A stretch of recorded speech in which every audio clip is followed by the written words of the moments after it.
aportaciones y principalmente las reglas, o bueno, sí hubo ya como más especificación en las reglas. Por ejemplo, nos mencionó que Romero Vargas también hablaba acerca de la materia probatoria y se habló precisamente de la prueba pericial. Bueno, Ajá, fueron Romero parte de... Vargas menciona dos culturas que destacaron por sus aportaciones en la teoría de la prueba. ¿Te acuerdas? Los egipcios Ajá. y y si no es que solo recuerdo los egipcios. Los egipcios destacaron justamente en el tema de las pruebas periciales. Eso lo vamos a ver más adelante. ¿Y Ajá. qué otra cultura?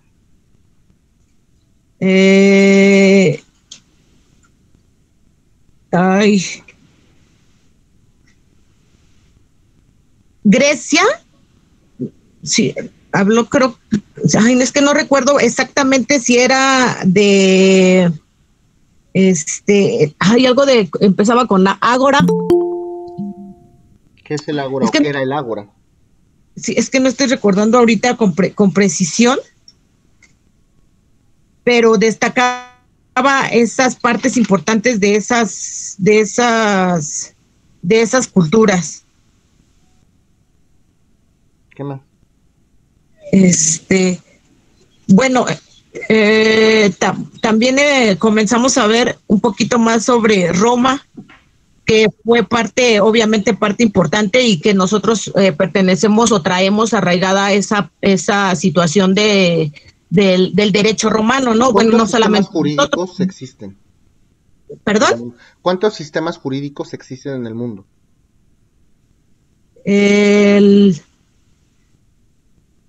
Sistemas jurídicos, no recuerdo, profesor. Gracias, Adriana. Vamos a darle oportunidad a alguien más. Sí, claro. Claro, Martín Rivera. Aquí ando. Buenos días. Buenos días, Martín. Cuéntame.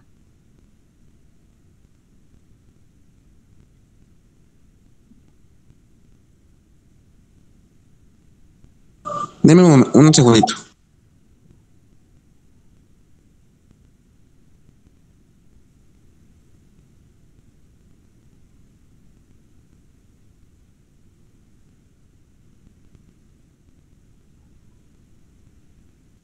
Ya, perdón, estábamos viendo lo que estábamos viendo, lo de derecho laboral, lo de... A ver, pero no estamos en laboral, estamos en teoría general del proceso. Sí, bueno, estábamos viendo lo de la costumbre, nos quedamos en lo de la costumbre y lo del uso. Pero a ver, estábamos platicando ahorita de la historia del derecho procedimental. ¿Qué hay con eso? Ah, no, sí, no, disculpe. Ok, muchas gracias. Sí, lo del derecho sí, no, lo demás sí. Ok, María de los Ángeles Mexica. Sí, profe. ¿Qué vimos la clase pasada? En historia no recuerdo, profesor. Ok. Metzin, ¿te acuerdas? Buen día, profesor. Buen día. La clase pasada nos estaba platicando un poco sobre la historia de Roma.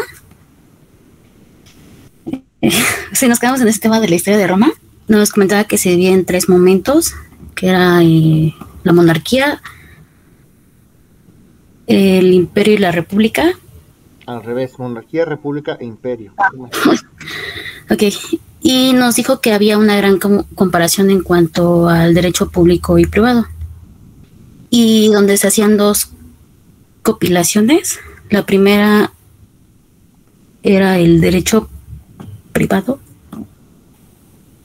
Bueno, eran compilaciones, perdón, de las reglas que se llevaron a cabo y, bueno, se querían ejercer cualquier persona que quería demandar en contra a los particulares o en contra del mismo imperio romano, del gobierno romano.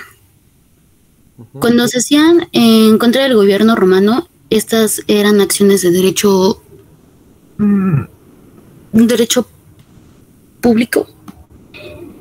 Ordo judicarum publicorum.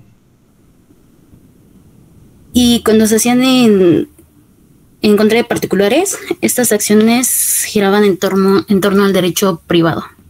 Ordo judicarum privatorum. ¿Qué más? En cuanto estos actos en el proceso habían dos periodos. El periodo formulario, que esto quiere decir que los hechos que planteaban en los tribunales tenía que llevar un formulario. Bueno, se tenía que plantear como una postura en el proceso, argumentos a través de los hechos. Y el segundo proceso no necesariamente necesitaba de argumentos, sino se planteaba una postura en el proceso. ¿Cuáles son las etapas del derecho romano?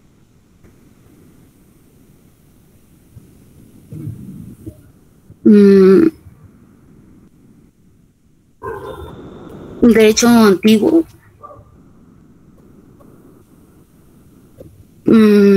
preclásico, clásico, posclásico y el último que era Justiniano. ¿Qué más? Aquí posteriormente los grandes juristas se van a otros países para ver cómo ejercen el derecho en otros lugares. Al hacer esta recopilación de leyes de otros juristas. Posterior ahí nos comentaba que después de que Roma se fundara, se hicieron compilaciones importantes al derecho civil. No me acuerdo. ¿Y esas cuáles son? Que eso es importante. Novelas, el códex. A ver, pero hay una compilación muy importante de derecho civil, que esa todos los abogados debemos por lo menos de saber que existe. Las 12 tablas. Las 12 tablas. No, antes. El Corpus Juris Civile. ¿Cómo se compone el Corpus Juris Civile? Por el códex, las institutas, las novelas. ¿Qué? Códex es código. ¿Qué código? Justiniano. ¿Qué más? De ahí se crean las 12 tablas. No, para ver. Código Justiniano es 1. ¿Qué más? Institutos. ¿Qué más? Novelas. ¿Y qué más? Me acuerdo solo de esas 3. ¿Y las 12 tablas? ¿Qué hay con eso? Las 12 tablas, perdón. Bueno, aquí nos mencionaba que había clases sociales entre patricios y plebeyos, y los plebeyos quisieron defender sus derechos por el maltrato que sufrían por parte de los patricios. La mayoría de las leyes, al ser aplicadas para estas personas, necesitaban también de 3 estatutos. Primero, ser libre en Roma, ser ciudadano. Estatus de la personalidad. Estatus libertatis, civitatis y familiar. Ser ciudadano y pertenecer a una familia, sí. En cuanto a las 12 tablas, nos había mencionado que, al ser maltratados por los patricios, se establecieron las últimas 2, en sí eran 10, pero por esta situación se establecieron las últimas 2. ¿Y cuáles son las primeras 10 tablas? ¿De qué hablan las primeras 10 tablas?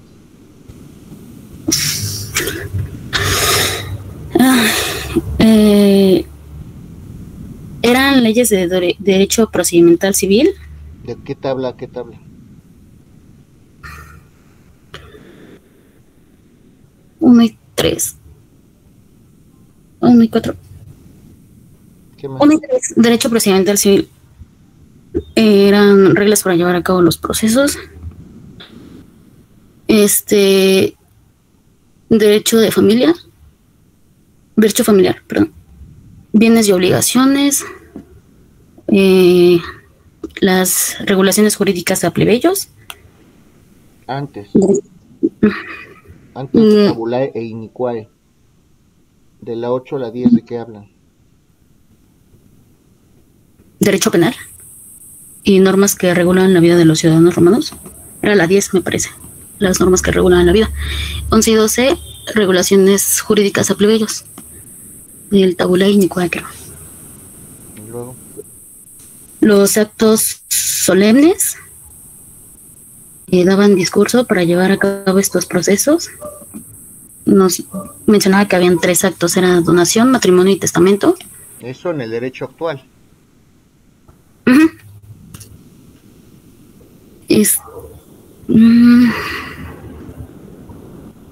Bueno, pues ahí nos mencionaba que después de las 12 tablas, cuando Roma cae por los bárbaros, cuando fue conquistada, hubo gran cambio en Europa.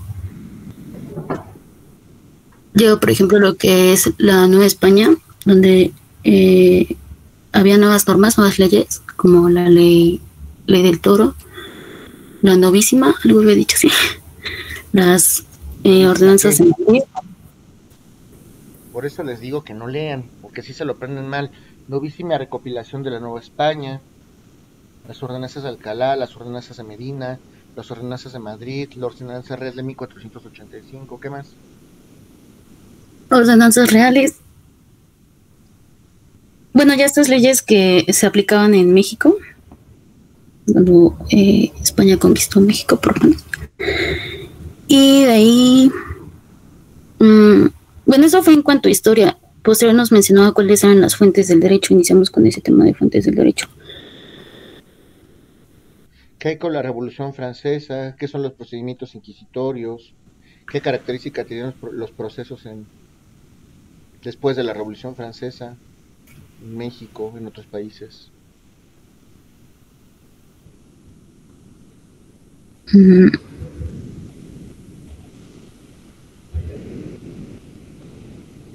No, no lo recuerdo. ¿Y las fuentes del derecho procedimental cuáles son?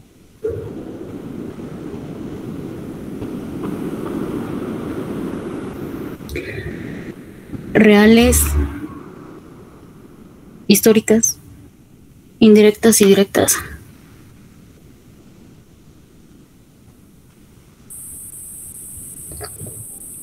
Ok, gracias, Mechi. Vamos a dar la oportunidad. Rocío, Gracias. ¿te acuerdas? Hola, profesor, buen día. Buenos días. Sobre las fuentes formales, digo, las fuentes del derecho procedimental. Ajá. Bueno, recuerdo que lo que dice Metzin, formales, históricas, directas e indirectas. Reales o materiales, históricas, directas, indirectas y formales. Uh-huh. Ok. Y bueno, ya después de eso, ¿Y cuáles vimos son un las fuentes poquito formales? Es que eso lo vimos así muy... No vimos realmente cuáles eran las formales, históricas y directas, prof, porque de ahí pasamos a la reiteración de los criterios. De hecho, nos dijo que nos iba a dar un pequeño repaso sobre esto en esta clase, y porque de ahí paso a eso, y lo que sí lo vimos fue en lo laboral. A ver, ¿y en laboral qué vimos? ¿Qué es exactamente igual? ¿Cuáles son las fuentes formales? En laboral, bueno, fue lo que vimos allá en el aula, y... Que las fuentes formales son las mismas, por eso ya no se lo repetí. Y lo repasamos en la última sesión presencial. Son justo lo que les dije en laboral. ¿Cuáles son esas? Bueno, me acuerdo de las formales, que hablaba de las leyes o procesos legislativos. Exacto, ley o proceso legislativo, ¿qué más? Hablamos de la jurisprudencia también. Ajá. Hablábamos de que la ley en que se rige es la ley de amparo, bueno, para hablando de lo laboral. A ver, no. La jurisprudencia se rige en la ley de amparo. Si ustedes quieren encontrar las reglas que regulan el tema de la jurisprudencia, lo buscan en la ley de amparo. Pero a ver, en general las fuentes formales del derecho, para todas las materias, son las que platicábamos en laboral: ley o proceso legislativo, jurisprudencia, ¿qué más?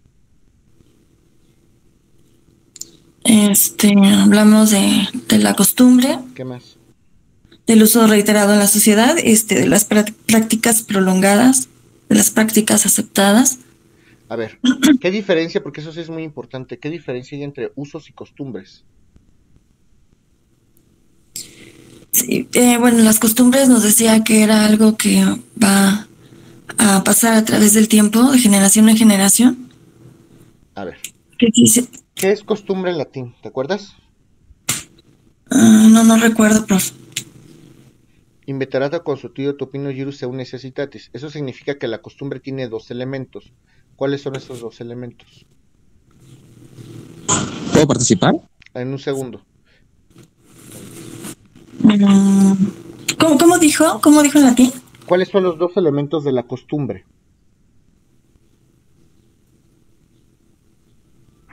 No recuerdo. Ok. Gracias, Rocío. ¿Quién más? Alondra. Hola, profesor, buenos días. Buenos días, Alondra. A ver, cuéntame. Bueno, retomando, la costumbre era la conducta o la práctica que se repetía o se reiteraba constantemente en la sociedad, y el uso era esa práctica aceptada por la sociedad misma. A ver, no. La costumbre, como yo se los comenté, inveterata consuetudo topinio girus seu necessitatis. Eso significa que la costumbre tiene dos elementos. El primer elemento de la costumbre se refiere a que debe de existir una práctica que sea reiterada o que sea constantemente hecha en la sociedad. Y el segundo elemento es que esa práctica sea aceptada por la sociedad. Si nada más nos referimos al primer elemento, es decir, a esa práctica prolongada y reiterada en la sociedad, estamos hablando de usos. Los usos les falta un elemento para que se acostumbre. Ese elemento que falta es que esas prácticas reiteradas justamente sean aceptadas por parte de la colectividad o de la sociedad. ¿Sí está claro o no? Sí, profesor. ¿Qué más? Bueno, comenzamos a hablar sobre derecho. Bueno, nos dijo que en ese tenor el derecho mercantil, ya tenían desarrollado el derecho mercantil y el derecho de trabajo. A ver, espera, pero ¿qué las fuentes formales del derecho hay? Es la costumbre, la jurisprudencia, los principios generales del derecho, y la primera que era Ley o proceso legislativo. la ley o el proceso legislativo. A ver, ley o proceso legislativo, jurisprudencia, costumbre, usos, principios generales del derecho. Sí, y nos hablaba que en derecho laboral era la analogía y la equidad. Ah, bueno, pero aquí en procesal. Ahorita vamos a cambiar el chip. Ahorita ya no hablamos ahorita de laboral. Ahorita okay. Todas esas, menos equidad y menos otras cosas. Ahorita vamos a hablar justamente de estas. Ley o proceso legislativo, jurisprudencia, doctrina, principios generales del derecho. ¿Qué son los principios generales del derecho?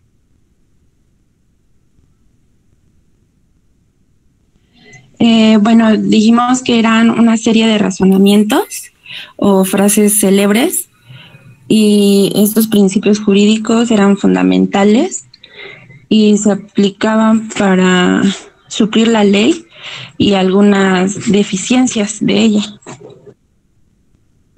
¿Y dónde se encuentran regulados esos principios generales del derecho? No en materia laboral, en general.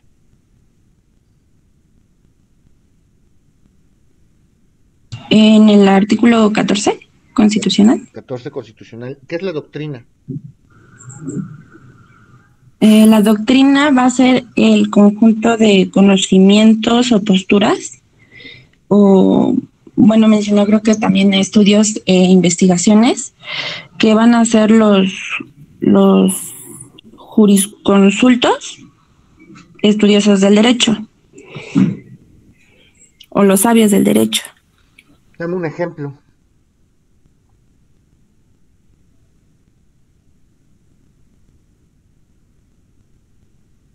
Como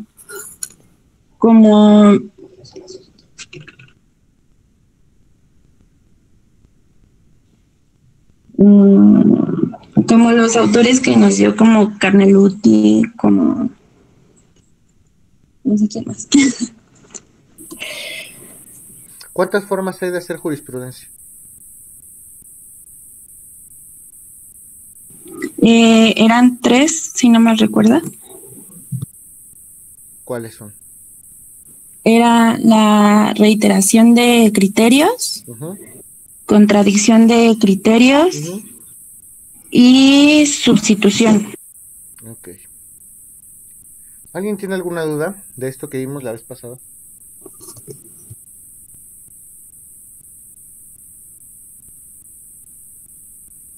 Yo sí, prof. Recuerda que la última clase en línea le comenté y nos dijo que nos iba a dar un repaso.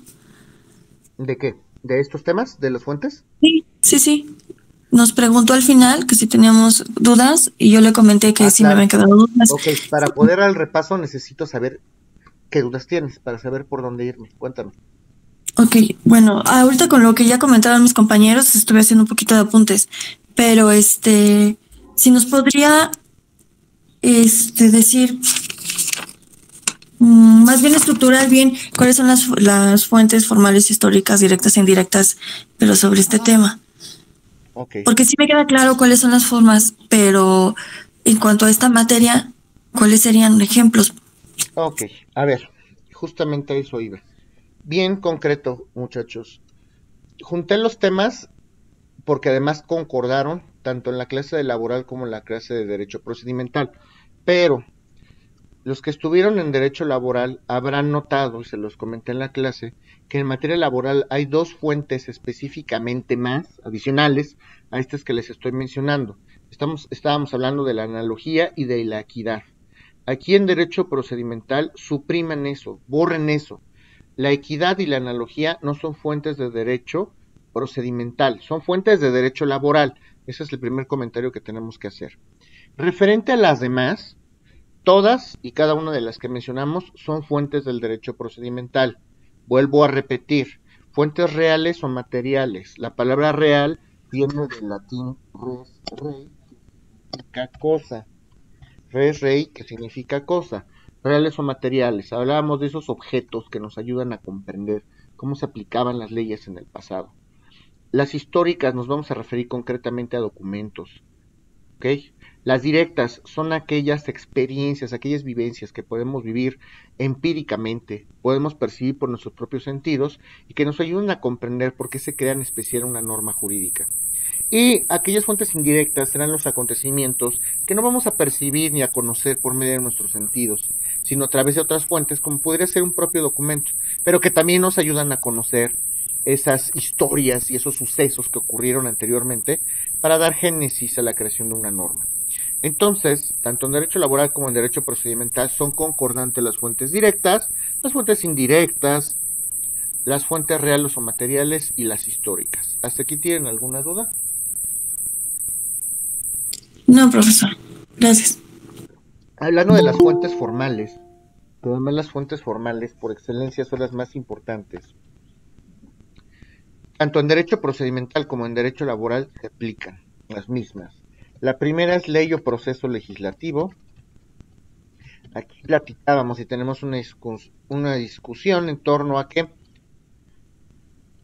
si la ley era en sí misma la fuente o el proceso que generaba leyes, pues ambas. Hay algunos autores que consideran ambas fuentes, a la ley o al proceso legislativo. Hay algunas que hablan solo de la ley y hay algunos autores que hablan solo del proceso legislativo. Vamos a mencionar las dos. Lo lógico es que podamos tomar como referencia alguna ley anterior para crear una nueva. Por eso la ley se le considera fuente del derecho. El proceso legislativo es la fuente por excelencia de leyes. ¿Qué mejor método para crear, para emanar derecho que el propio proceso legislativo? Y hablábamos de un anagrama, IDASPI. Si se lo aprenden pueden saber los pasos o las fases del proceso legislativo: iniciativa, discusión, aprobación, sanción, promulgación, publicación e iniciación de la vigencia. Esta fuente aplica tanto en laboral como en derecho procedimental. Luego hablábamos de la jurisprudencia. En la jurisprudencia comentábamos que son esos criterios que emiten los altos tribunales, la Suprema Corte, los tribunales colegiados, por excepción el Tribunal Electoral, el Contencioso Administrativo, el electoral, el agrario, ¿no? Y sirven para dos cosas: para subsanar las lagunas de la ley y para interpretar las lagunas de la ley. Y hay tres formas de hacer jurisprudencia: la reiteración de criterios, la contradicción de criterios y la sustitución. Esta jurisprudencia les platicaba que se encuentra regulada en la ley de amparo. Tanto en materia laboral como en derecho procedimental se aplican estas fuentes del derecho formales. Ambas son fuentes del derecho tanto laboral como procedimental. ¿Hasta aquí tienen alguna duda? No, profesor, gracias. Ok. Después hablábamos de la costumbre, hicimos algunos comentarios especiales en materia laboral. Sin embargo, yo les comentaba que la costumbre por excelencia era considerada una de las fuentes del derecho mercantil. Y decíamos que costumbre era inveterata, consuetudo, et opinio, iuris seu necessitatis.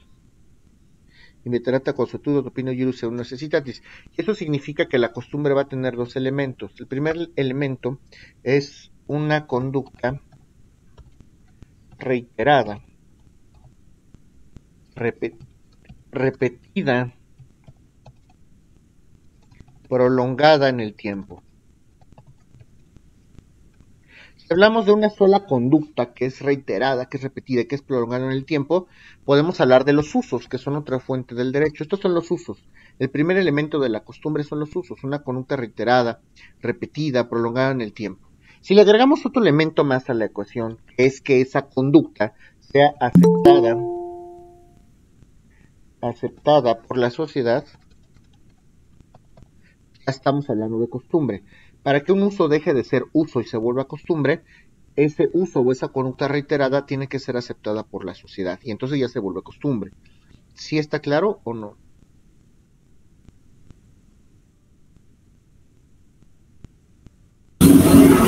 Y profesor, una pregunta. Entonces, estos dos elementos tienen que aplicar para todo tipo en todas las fuentes, ¿no? En todas las fuentes formales que usted está diciendo. Sí, les estoy hablando de la costumbre en general, ¿ok? Esta costumbre, no en todas las fuentes o no todas las ramas del derecho, la costumbre es una fuente. Por ejemplo, en materia penal, ni por accidente podemos juzgar a una persona con base en las costumbres. En mercantil sí. En procedimental sí se admite la costumbre como fuente del derecho. ¿Por qué?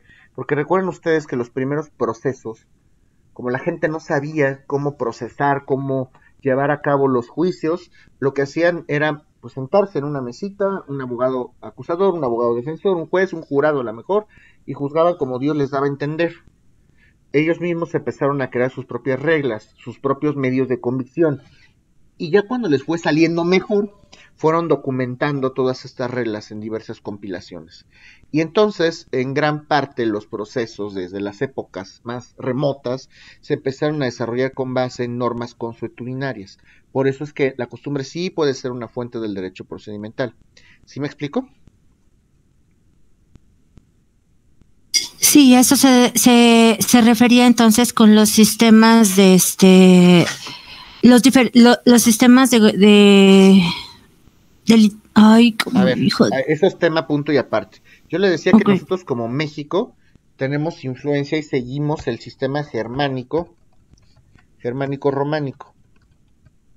Hay tres sistemas jurídicos en el mundo: el islámico, el common law y el germánico-románico. Nosotros somos germánico-románico, porque España fue conquistado en su momento por Roma, impuso sus leyes, y cuando España conquistó Tenochtitlan y todos aquellos pueblos prehispánicos, aplicaron esas leyes españolas que tenían influencias romanas, y cuando recobramos nuestra independencia como mexicanos, pues las primeras leyes en las que nos tuvimos que basar eran en las que había, y las que había eran las españolas, que estaban basadas en leyes españolas, en leyes romanas y en todos esos sistemas de las provincias que conquistó Roma. ¿Sí me explico? Sí, ya, profesor, gracias. Ok. Entonces, eso es en torno a los usos y las costumbres. Hablábamos también, ojo, los tratados internacionales no se consideran como una fuente autónoma del derecho, porque los tratados internacionales al final del día son convenciones, son pactos, son acuerdos de voluntades. Y al final esto implica una legislación aplicable en territorio nacional. Si un tratado internacional se aplica en México, es porque significa que ese tratado internacional es una norma aplicable en México, es derecho positivo mexicano, entonces entra dentro de la propia ley o proceso legislativo, ya son normas que el Estado mexicano tiene que acatar, ¿ok? Entonces por eso no hablo de tratados internacionales. Pero si hablamos de doctrina, por ejemplo, que son estos conocimientos, esta serie de postulados, de estudios que hacen los jurisconsultos o los conocedores del derecho. Por ahí alguien me preguntaba, Valle Favela, Cipriano Gómez Lara, no sé, Bejarano Sánchez, Betancourt, todos esos son estudiosos del derecho que se dedicaron a interpretar la norma para que sea más ágil entenderla, hacen obras, hacen libros. El libro que ustedes tengan, por ejemplo, Néstor de Buen, que yo se los comentaba en Laboral, aquí en Derecho Procedimental, Cipriano Gómez Lara, Carneluti, Eduardo J. Couture, Alcalá Zamora y Castillo, todos esos son doctrinarios que dedicaron su vida a estudiar estas figuras propias del derecho y que nos ayudan a comprenderlo cada vez mejor. De ahí que la doctrina, en definitiva, también sea una fuente del derecho procedimental. Y finalmente hablamos de los usos y costumbres, de los principios generales del derecho, que podemos entenderlos como aquellas máximas, como aquellos principios, como aquellos postulados que van a sustituir a la ley en caso de que los jueces no puedan fundamentar sus propias determinaciones con base en la ley o la jurisprudencia. Pero recuerden que el propio artículo 14 de la Constitución, que es el fundamento propio de los principios generales del derecho, nos indica que los principios generales del derecho solamente van a poder ser aplicados por autoridades jurisdiccionales siempre y cuando estos jueces, para fundamentar y motivar sus resoluciones, no puedan hacerlo en la ley o en la jurisprudencia. En tercer lugar, ya si con la ley no es suficiente y si con la jurisprudencia no es suficiente, en tercer lugar tendríamos justamente que hablar de los principios generales del derecho. Pero acuérdense que hablábamos de los principios generales del derecho, así como lo refiere la Constitución, son aplicados específicamente en la materia civil. Olvídense de todo lo que les dije en materia laboral, porque eso solo aplica en laboral, ¿ok?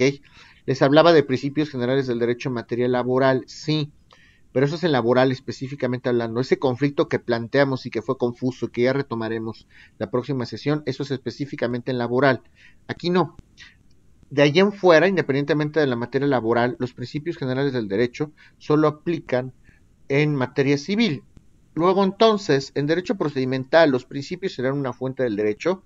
La respuesta es, si nos referimos a derecho procedimental civil, claro que sí, porque recuerden que el propio juez del orden civil tendría que dictar sus determinaciones, primero la ley, con base en la ley, segundo con base en la jurisprudencia, y si no hay nada, pues nos basamos en los principios generales del derecho, ¿ok? Así es como tendría que ser. Entonces, los principios generales del derecho son fuentes del derecho procedimental, específicamente del derecho procedimental, sí. ¿Ok? ¿Sí me doy a entender o no?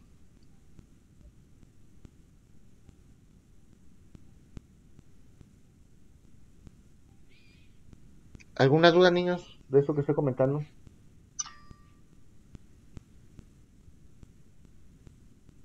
¿Todo está claro? Si no me dicen, no los puedo orientar, entonces asumo que saben, ¿eh? ¿Cómo dijo la definición? De los principios generales del derecho, sí, son aquellos postulados, aquellas máximas del derecho que se aplican de manera supletoria para que un juez del orden civil fundamente y motive sus resoluciones, si es que no es posible hacerlo con base en la ley o la propia jurisprudencia. ¿Ok? ¿Alguien más?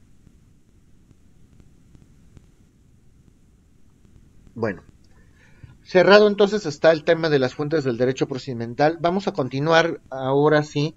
No nos falta mucho de repaso de teoría general del proceso, ¿eh?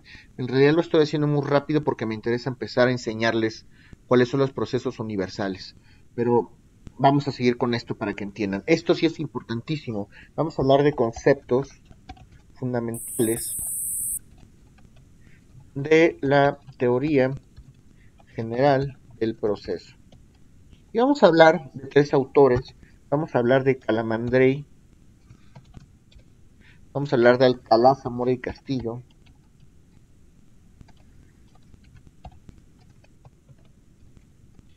y vamos a hablar de Eduardo J. Couture.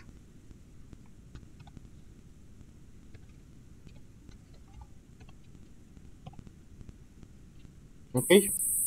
Esos autores justamente platicaban que hay tres conceptos jurídicos fundamentales que no podemos dejar de lado en la teoría general del proceso.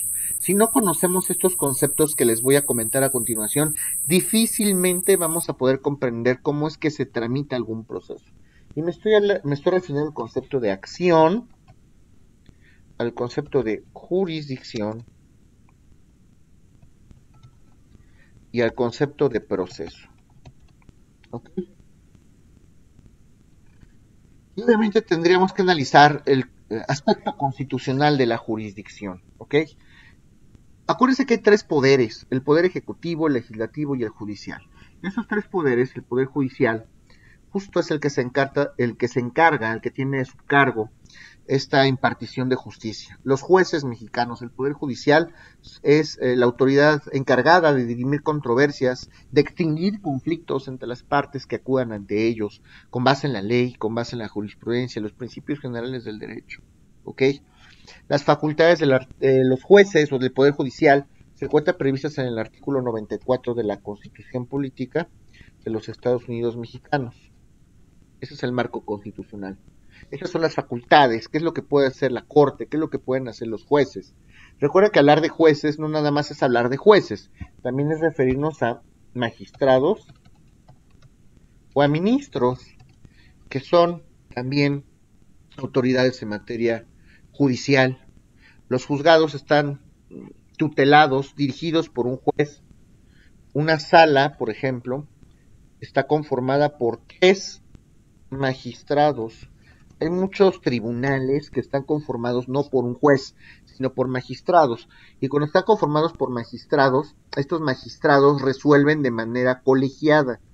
Si ustedes pierden un juicio ordinario civil, si yo quiero plantear un proceso, una pensión alimenticia, ¿no? Planteo una pensión alimenticia y el juez me condenó a pagar la pensión alimenticia excesiva, más allá de mis capacidades económicas, y voy a apelar, porque eso no es justo y no estoy de acuerdo. Esa apelación no la va a conocer el mismo juez, la va a conocer un superior jerárquico, que es una sala familiar. Esa sala está conformada por 3 magistrados, entonces la decisión ya no depende de una sola persona, depende de tres personitas llamadas magistrados. Uno va a emitir un proyecto de sentencia, el otro va a emitir un proyecto de sentencia y el tercero va a emitir otro proyecto de sentencia. Si coinciden los 3, bueno, ya tienen el resultado. Puede ser a favor o en contra. Puede ser que 2 coincidan y hay un voto disidente. Bueno, pues la mayoría gana. O puede ser que haya unanimidad. Los 3 dijeron lo mismo, absuelven o condenan. ¿Ok? Entonces las decisiones se toman de manera colegiada. En la Corte, la Suprema Corte de Justicia de la Nación, recuerden que está conformada por 11 ministros, de los cuales uno es el presidente.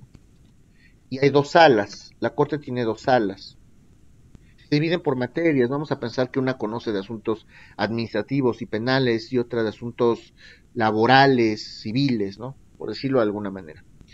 Cada sala conoce estos asuntos cuando un asunto llega a la Corte, ¿ok?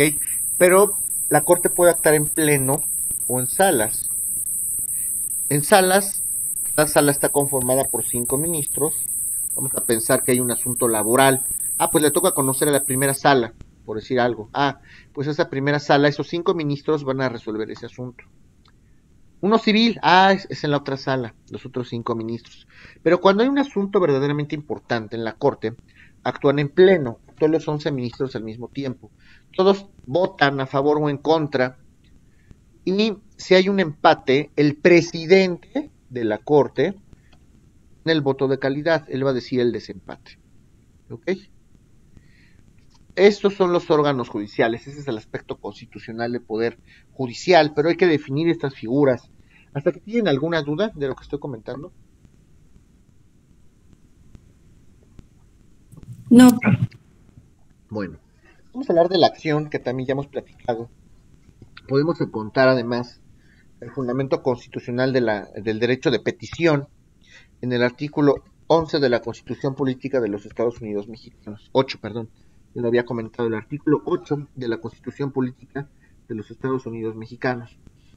Y vamos a entender a la acción como un derecho, como una potestad, como una facultad, como una actividad. Un derecho, una actividad, una potestad mediante la cual un sujeto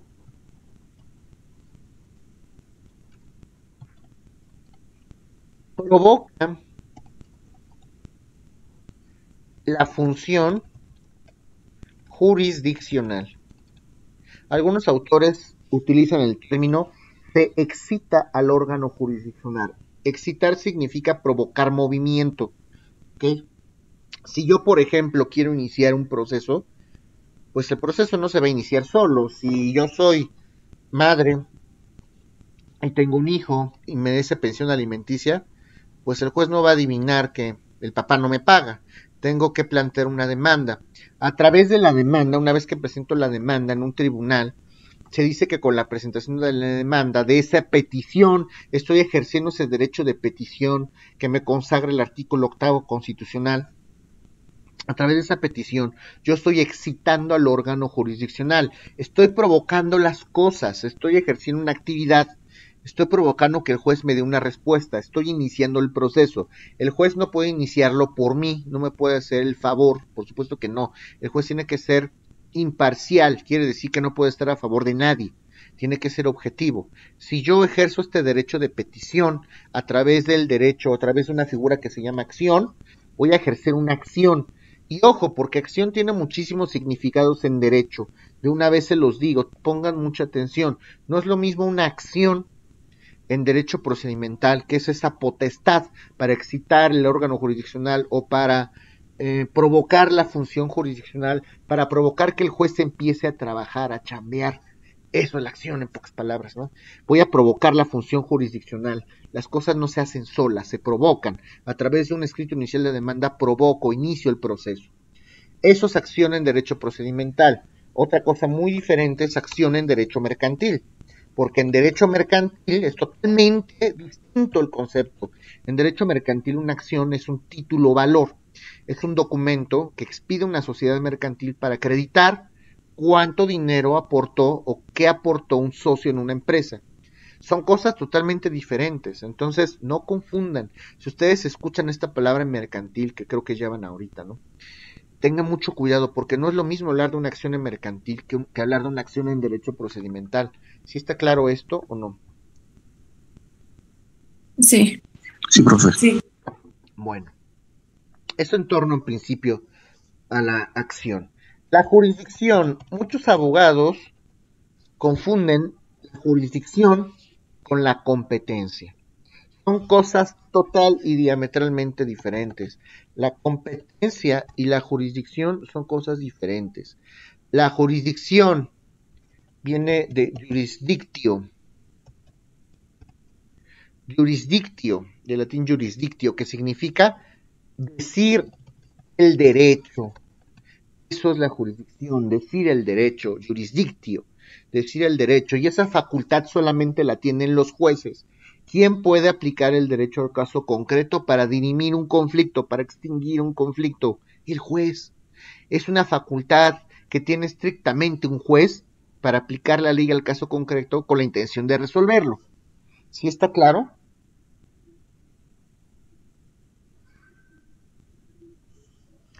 Bueno, les voy a dar un concepto de jurisdicción más aterrizado, más profesional. Jurisdicción. A la jurisdicción la podemos entender desde el punto de vista de Cipriano Gómez Lara. El autor es Cipriano Gómez Lara. La podemos entender como una función soberana del Estado, una función soberana del Estado, función soberana del Estado,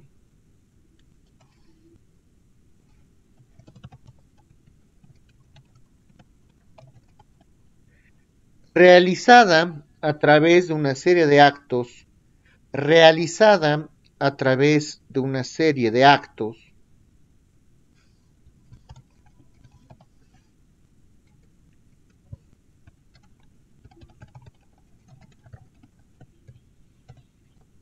encaminados a la solución de un litigio o controversia.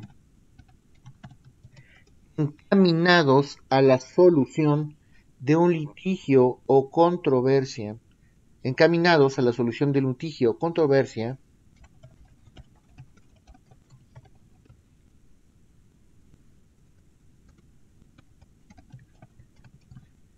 mediante la aplicación de una ley general, mediante la aplicación de una ley general, mediante la aplicación de una ley general,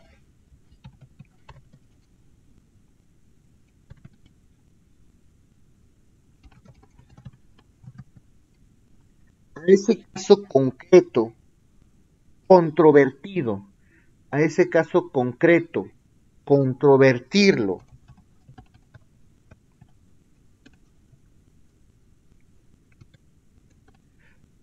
para solucionarlo o dirimirlo, para solucionarlo o dirimirlo. Este es el concepto de jurisdicción desde el punto de vista de Cipriano Gómez Lara. Por supuesto que ahorita lo vamos a desmenuzar y explicar.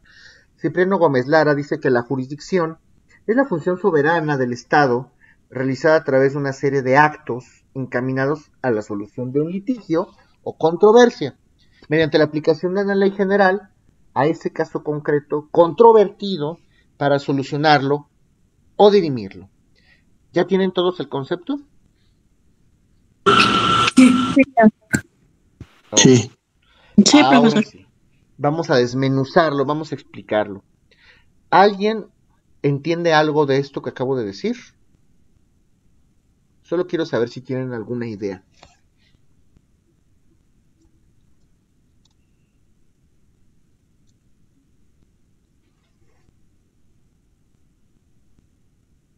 Inténtenlo, no pasa nada. ¿Qué creen que sea? ¿Qué creen que signifique todo esto? Pues es como la descripción de un juicio en general. Parece, ¿verdad? Pareciera que la descripción de un juicio es correcto. Ok, primero tenemos que hablar de un adjetivo. ¿Cómo podría definir jurisdicción si la jurisdicción es un adjetivo? Pues es una función, porque finalmente, cuando los jueces aplican la ley a un caso concreto, para extinguirlo, para dirimirlo, lo que están haciendo en realidad es una función. Ellos ejercen la función pública. Su trabajo es eso, dirimir controversias, dirimir conflictos con base en el derecho. Entonces, es la labor, es la función que hace un juez. Claro que sí, porque acuérdense que el juez también forma parte de los tres poderes de la Unión. El Poder Judicial forma parte de los tres poderes de la Unión. El Estado, a través de un funcionario llamado juez, magistrado, ministro, está aplicando el derecho para dirimir el caso concreto. Por eso hablamos de una función soberana del Estado. Recuerden que la soberanía es la capacidad que tienen los estados para regirse, para autodeterminarse con base en sus propias reglas. Obviamente estamos hablando de un estado. Yo no puedo imponer leyes mexicanas en otro país, en Inglaterra, en Alemania, en Rusia. No puedo hacer eso. Sería invadir la soberanía de los estados. Cada estado tiene sus leyes. Entonces estamos hablando de una función, de una atribución, de un ejercicio, de una facultad, de una actividad que solamente una autoridad mexicana puede hacer, justo porque somos soberanos, porque somos reconocidos internacionalmente como un estado que se rige por sus propias leyes. Solo los jueces mexicanos pueden realizar esta función, esta actividad. ¿Por qué? Porque nuestra propia soberanía lo dice así. Somos un estado reconocido en el mundo y esas facultades están reconocidas y además nos podemos autodeterminar o regir por nuestras propias leyes. Esa función, por supuesto que se realiza a través de una serie de actos. ¿Qué actos? ¿De qué actos estamos hablando? Pues de eso se trata todo el curso. A ver, ¿cómo inicia un proceso? Pues podemos iniciar con un medio preparatorio a juicio, luego vamos a presentar la demanda en oficial de partes, luego me van a dictar un auto admisorio, me pueden admitir, prevenir o desechar. Si me admiten la demanda, voy a emplazar. Si emplazo, entonces el demandado tiene que contestar la demanda. Si el demandado contesta la demanda, entonces hay un desahogo de vista de las excepciones y defensas. Después hay una audiencia de conciliación, se abre la etapa probatoria, ofrezco pruebas, las admiten, las preparan, las desahogo. Se cierra la etapa probatoria, vienen los alegatos, se dicta sentencia. ¿Se dan cuenta de todas las partes que tiene un juicio? Todas esas partes, todos esos pasos, todos esos actos son a los que se refiere el propio Cipriano Gómez Lara. Entonces esta función soberana llamada jurisdicción se va a llevar a cabo a través de una serie de actos, no de un acto, tienen que ser varios, porque además si yo quiero que el juez dicte el derecho, me reconozca un derecho a través de una sentencia, pues tengo que darle elementos, tengo que darle pruebas, tengo que producir convicción en el juez. Si no produzco convicción en el juez a través de una serie de medios que produzcan eficacia probatoria en un proceso, pues no lo voy a poder convencer y aunque demande, va a desechar mi demanda o al final va a absolver a la parte demandada. ¿Sí me voy dando a entender o no? Sí. Ok, ¿y cuál es el objetivo de esta serie de actos que estamos platicando? Pues solucionar un litigio.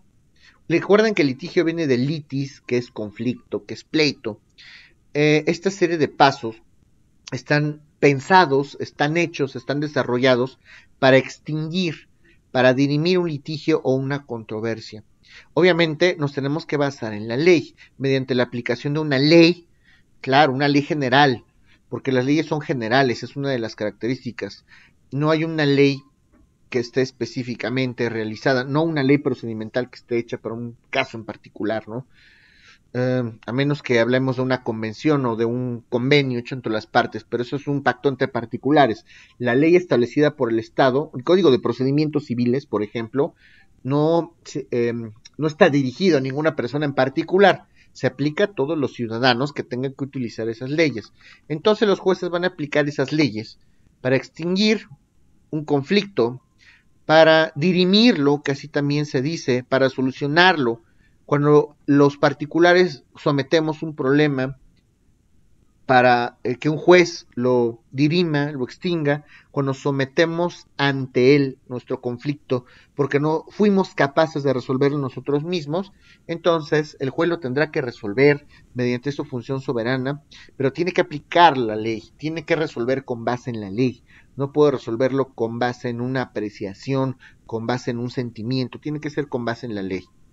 Fíjese todo lo que implica el concepto de soberanía. ¿Hasta aquí alguien tiene alguna duda? ¿O vamos bien, vamos mal? Vamos bien, profe. Ok. Bueno, voy a mencionar de manera enunciativa, porque también es parte del curso de Teoría General del Proceso, cuáles son los tipos, porque hay tipos de jurisdicción, que están reconocidos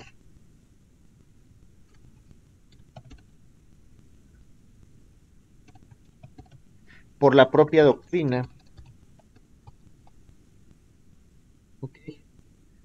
Entonces, esta jurisdicción, decir el derecho, podemos hablar que existen tipos de jurisdicción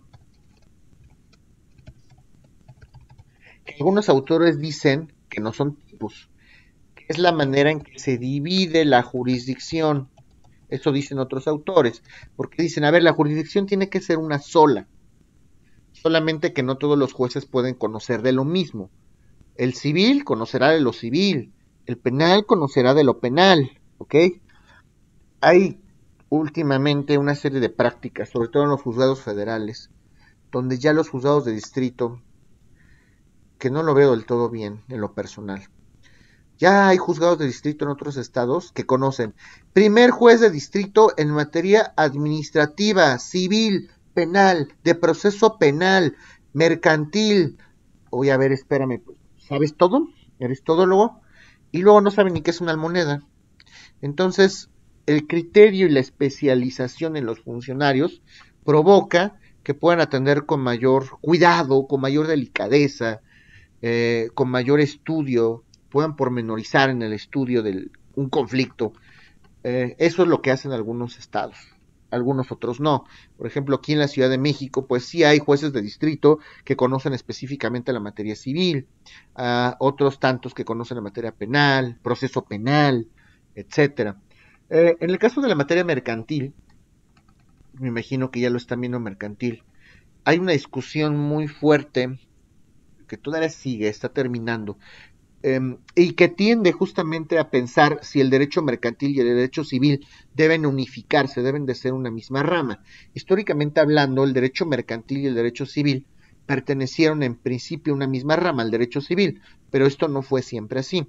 El derecho mercantil cobró autonomía porque se empezó a ser más complejo y creció, pero aún así hay ciertos países, como los propios suizos, que han pensado que debe unificarse el derecho civil y el mercantil por tratarse de una misma rama de derecho privado. Otros tantos no piensan esto, ¿ok? Luego entonces, los tribunales, por ejemplo aquí en la Ciudad de México, los tribunales civiles conocen asuntos tanto civiles como mercantiles. A pesar de que la materia mercantil es federal y tendría que conocerlo un juez federal, vamos a hablar de eso más adelante, hay una figura que se llama jurisdicción concurrente. ¿Qué quiere decir eso? A ver, la materia mercantil es federal. Lo lógico es que tengan que tramitar un juicio mercantil con un juez federal, que será un juez de distrito. Pero a mí la ley me da a elegir, me da una opción. A ver, ¿quieres iniciar un juicio mercantil? Tienes dos opciones. Puedes escoger la jurisdicción de un juez federal, puedes tramitar tu conflicto, tu pleito, tu juicio ante un juez de distrito que es federal, o con un juez de lo civil de la Ciudad de México, con un juez local. A pesar de que es una materia federal, puedes escoger cuál es mejor. Depende. Eso sí depende de muchas cosas, ya lo hablaremos. Algunos dicen que los juzgados de distrito son más estudiados, más organizados. Más organizados sí, pero ya no son tan rápidos como antes. Y de eso a que sean más estudiosos, antes se decía que eran más estudiosos los de distrito, pero ya no se sabe. La verdad es que es un albur. Y si ustedes van a demandar, por ejemplo, un pagaré a través de una acción cambiaria directa para condenar a un demandado el pago de un adeudo, a lo mejor les conviene más demandar en los tribunales del fuero local de la Ciudad de México, porque dicen por ahí que los jueces locales, los de la Ciudad de México, trabajan con estadísticas, casi manejan números para ver a cuántos condenan. Sí, vamos a ver, este mes condené a 6,000 deudores, perfecto, vamos a poner una palomita al Poder Judicial. Dicen por ahí que así se maneja. No les estoy diciendo que sea imposible ganar en esta vía en un juzgado local, pero pues dicen por ahí que así se maneja, ¿ok? Es un chisme jurídico. ¿Tienen alguna duda hasta ahorita? Esto de la jurisdicción concurrente. Profesor, los locales trabajan con cuantías, ¿no? Eso se los voy a explicar más adelante, pero sí, te voy adelantando. Una cosa es la manera en que se estructura el Poder Judicial Federal y otra cosa es la manera en que se estructura el Poder Judicial local. Por ejemplo, hablando aquí en la Ciudad de México, si queremos referirnos a juicios o a la estructura del Poder Judicial local, pues tenemos juicios primero por materia. La jurisdicción se puede dividir, la competencia, porque eso no es jurisdicción, la competencia se puede dividir por materia: juez de lo penal, juez de lo civil, juez de lo familiar, ¿ok? Aquí en la Ciudad de México no hay jueces mercantiles, en el Estado de México sí, por ejemplo. Y hablando, por ejemplo, de la materia civil, hay jueces de cuantía menor, que antes se les llamaba jueces de paz. Esos juzgadores o esos tribunales conocían asuntos cuya cuantía era chiquita, pequeñita. Si tienen un asunto de 10,000 pesos, lo va a conocer un juez de cuantía menor, sin lugar a dudas. Ya si aumenta la cuantía, creo que van por ahí de los 500,000 pesos, el juicio civil se vuelve oral. Fíjense cómo la cuantía determina la vía. Si ya estamos cerca de los 500, 600,000 pesos, el juicio puede ser oral. Si superamos los 700,000 pesos, el juicio ya tiene que ser de proceso escrito. ¿Sí me doy a entender o no? ¿Nos lo podría repetir, por favor? Sí, claro. ¿Cómo se estructura a grandes rasgos, grosso modo, el Poder Judicial local aquí en la Ciudad de México? Pues primero los jueces se pueden dividir por materia. Puede haber jueces de lo penal, de lo civil, de lo mercantil, de lo familiar. Mercantil aquí en la Ciudad de México no, en el Estado de México sí, que era la indicación que les hacía. Cada estado puede dividir o estructurar su poder local. Es más, hay algunos estados que tienen código familiar, aquí en la Ciudad de México no lo tenemos. Pero bueno, aquí en la Ciudad de México, también para saber qué vía o qué tipo de juicio voy a tramitar, es importante saber la cuantía, o sea, cuánto vale tu asunto, dinerito. Si estamos hablando de un asunto cuya cuantía, un adeudo, vamos a pensar un adeudo inferior a los 300,000 pesos, pues seguros de cuantía menor. Mi asunto lo tengo que plantear ante un juzgado de cuantía menor. ¿Ok? Si estamos hablando de un asunto aproximadamente de 350,000 pesos a los 700,000 pesos, podemos optar por la vía oral civil. Oral civil. Si pasamos esa cuantía, si el asunto, si el adeudo que me debe es superior a los 700,000 pesos, entonces ya podemos platicar de un proceso civil escrito en la vía ordinaria civil. Más o menos así funciona. Todo esto se lo voy a explicar porque justo esa es la materia del semestre. ¿Sí queda más o menos claro?